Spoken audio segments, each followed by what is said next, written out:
What I love to do is when I'm at a graduate program and, you know, all these people who are graduating with degrees in sociology and psychology and ethnic studies and like, everybody put your head down.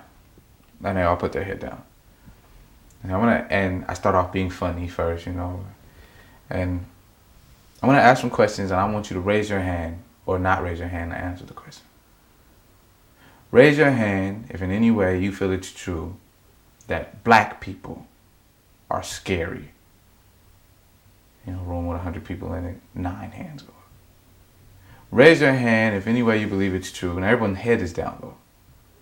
Raise your hand if any way you believe it's true that no more Mexican people should be allowed in the country. 13 hands go up. Raise your hand if you believe that Asian people can't drive. 30 hands go up. Raise your hand if any way you believe it's true that the war in Iraq is a good thing. It should be happening. 2 hands go up. Raise your hand if you believe that women actually are less than men. 4 hands go up. Raise your hand if you believe it's true that all white people are racist. 1 hand goes up. Okay, everybody put your head up. And they look at the board, because I wrote these numbers on the board. And what happens is they look, and then somewhere it turns into like shame, and then they look again and go, wait a minute. And they start trying to figure out who raised their hand for the one that offended them. And I said, raise your hand if there's anything on this board that bothers you. Well, like what? And almost without fail, the one that bothers people is the one that speaks to how they identify. Well, I want to know, how can you believe that it is true that no more Mexican people should be allowed in the country? This is our land. Da-da-da-da. Hey, well, you know, I'm just saying, you know, I'm blacking out, and the brother is actually coming off scary. But I don't know why anybody would be scared of me. But, you know, and what they are able to see and why they're so offended is they're amongst their peers in this higher education, you know, and they're like, why? They don't walk in the room thinking that these people, that someone is afraid of you or doesn't even believe you should belong in the room, you know. And also, I think they don't realize. But then I say, okay, hands down. Now I'm gonna ask a question you don't have to answer.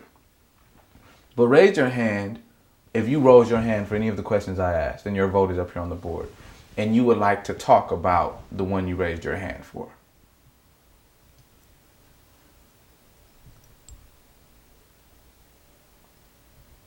And then I'm able to say, see, this exists. And it's a reason that I'm here and a reason that y'all are here, and let's get into it. Because if we can't have an honest discourse with ourselves, everything you're doing is pointless. Go get your job. That's what you're here for then. If you're here for your job, go get your job. But if you're here for growth and healing and to push this human thing forward, you know, we gotta talk. And I'll start.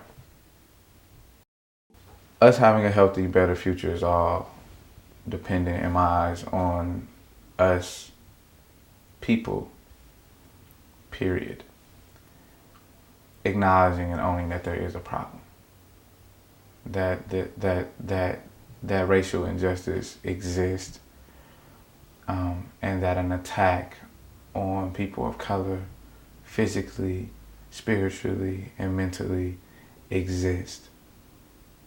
And we all have a role in changing that. I think we've tried to shoot it out, we've marched it out. I think an important piece that no one talks about is that it is necessary for collectively all of us to have moments in our life consistently while we're being still and quiet with our eyes closed and focusing on creating the world we want to see. That's very important.